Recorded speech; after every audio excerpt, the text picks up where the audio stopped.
Welcome back to the channel. Today I'm diving deep into retention, as in, do your guests come back again, book again with you year on year, refer their friends, family, and shout about you, or is it a one-time thing, they stay, they move on, and you're then stuck marketing again and again, having to fill the seats on your trips, tours, itineraries, and excursions because you can't seem to make people come back.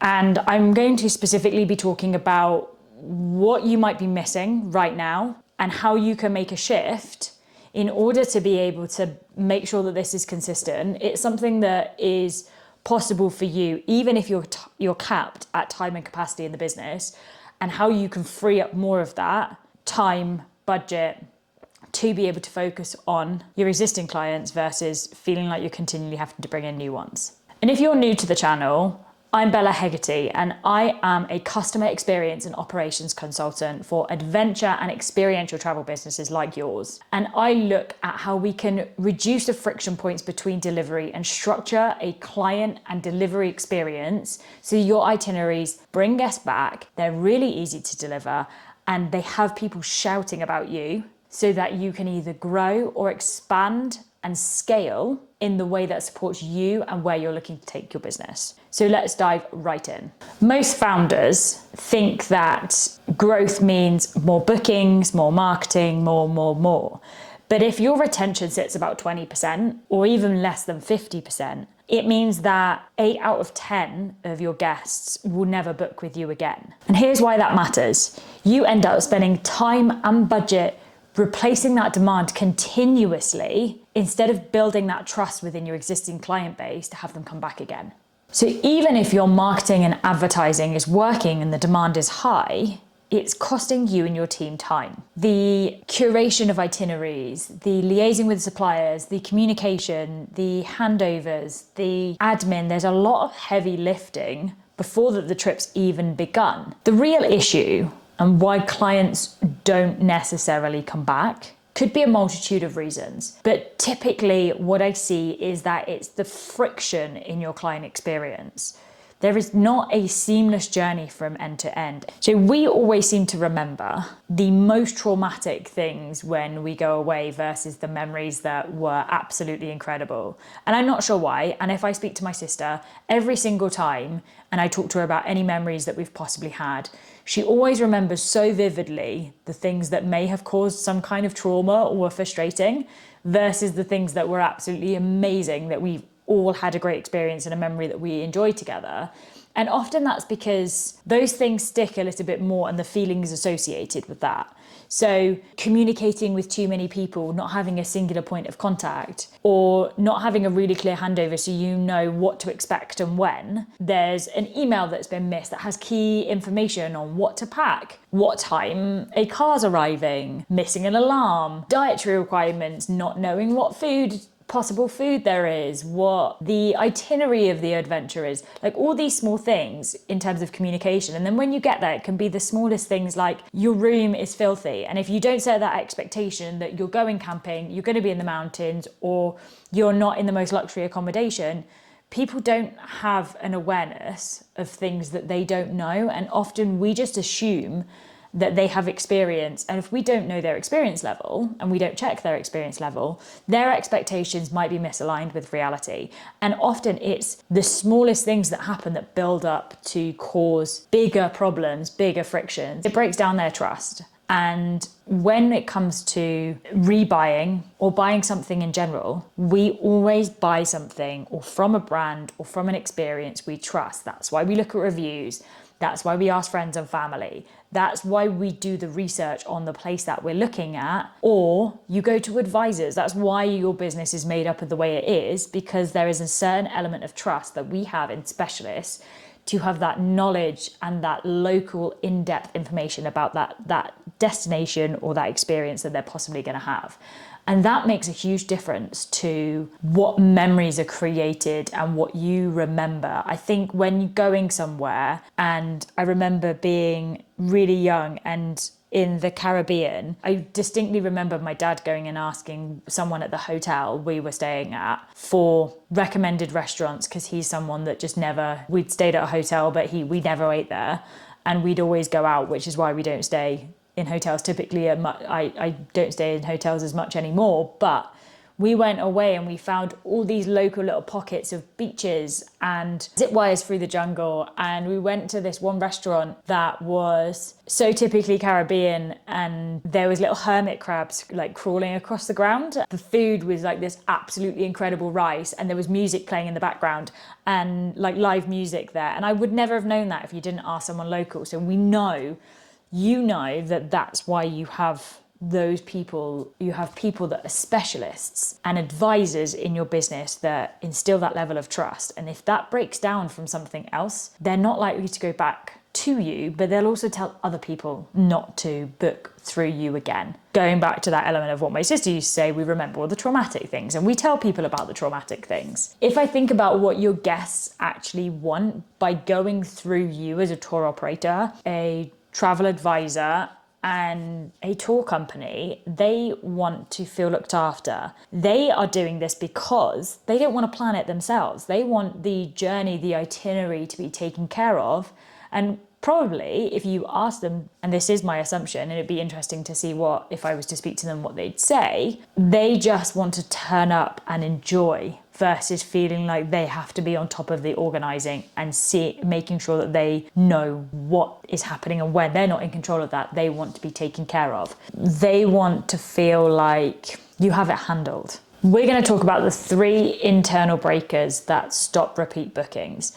And the reason internal is because these are all the things that are in our control, things that we can actively change. Number 1 is the gaps in handover throughout your customer journey. So if you think from sale to onboarding to delivery to post-sale and follow-up, there's no clear structure as to how and who owns that and how that operates. So who is responsible for the sales journey? How many people? Where is information stored? How do they move through that? What tools, what processes support with that? And then when you go from that sales process and it goes into onboarding, what happens then? How do you introduce that to the client? How do you make sure they know of who is that point of contact, who's going to be handling this, how they can communicate with them, when they're likely to receive information? All of this is so important. And then when you come to that delivery point, actually that's even more important, because you're going from where the company, you as a tour operator, potentially, depending on how you operate, might actually hand off the process to an external supplier. And here you're working with partners and suppliers at this point that are then managing the experience. So you still need to stay close to it, but actually here's where you have an element where you lose control of the quality, but something that you can consistently be aware of. And how are you managing that? How will the clients know when, if something goes wrong, who they can reach out to, where do they go for that, and what actually happens there? And those escalation points, both for them, but for you internally, where you as a business get involved, or it's something that the supplier or the provider can deal with themselves. And we take on that post-trip, understanding how it went, what's next for them, how they would like anything else that they're interested in, any feedback they possibly had, what surprised them. And then you can often curate and recommend itineraries to them for the following year with full confidence that you could potentially check in, target, segment, and really specifically design things for them that might feel really personalized but aren't necessarily internally within the business. Number 2 is inconsistent standards. And what I mean by this, if the entire process is reliant on a person or a guide, a coordinator, and that information of how something gets done to a high standard, or the way in which you work, what information goes where to find it, all of these tiny nuances of a customer experience, if that's reliant on an individual, then if anything happened to that individual, it's likely that everything's just going to crumble and break down. If we have a really clear process behind the scenes so that we know what the process is, who's accountable, who's responsible, who is supportive, how often is that updated, where do we find the information, how does it move through the system, what can be automated, what can't, we have a really clear way of managing quality. We know how to escalate. We know who is there if anything else fails. We know where to find things. It means that there is a really clear opportunity for whoever that person is, if you were to grow and bring on more team members, and they were to then take on more responsibility, that they have the opportunity to step back and bring other people in, because it's really, really easy for them to follow the process and then you to be able to develop it. And number 3 is all about client information. Actually, it's something that a lot of businesses and that I speak to at a certain point don't actually have a really clear CRM to be able to obtain, understand, and store client information, but also to be able to nurture those clients, because everything is held with one person or in silos or abstract places or across multiple systems. And I think the real benefit of looking at what client information you have in your storing, you're really missing a trick, because when you look to then try and offer something to that existing client that may have stayed with you before, you have no idea their preferences, specifications, their needs, what interests they have. And you're then potentially selling them something or offering them a trip or an itinerary, an excursion or an experience that they actually wouldn't be interested in the first place. And there's nothing worse than feeling like you're continually being sold to. If someone goes to me, we've just created this and I thought of you because you'd mentioned last year on your trip that you were really interested in X, Y, and Z. And we've just brought out an itinerary that is specifically for this. If you'd like any more information, let me know. And it feels so much more personal because you've thought and you've referenced a point, specific information that you already have on that client to be able to design something that feels personalized and customized to them.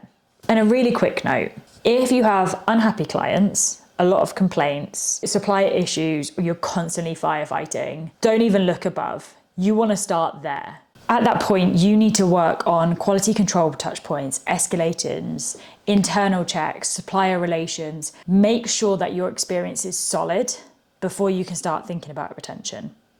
That is your biggest blocker right now. The shift here is from we need more bookings to how can we get clients to book again with us? Focusing on removing the friction, creating a seamless experience, and providing something that delights, inspires, and refines those touch points versus feeling like we are on this perpetual slog of building itineraries and not actually enjoying the experiences that we provide to our clients without adding that extra chaos to our team. And I want to leave you with this. I want you to go back and do a self-check with yourself on where you feel like one of those gaps might be for you. And that would be where your first place would be to start. Is it in your handover from your customer experience? So how you're moving from sale to onboarding to experience delivery or post-trip and then back through again that entire client life cycle? Is it in your quality standards and how information is, or roles and responsibilities and activities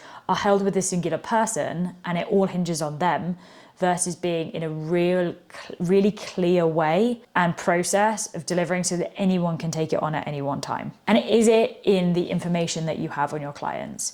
Is it that you have different silos of information, and it means that when it comes to creating new itineraries or promoting services, tours, and experiences to existing clients, it's like stabbing in the dark and they're just not interested in any of them?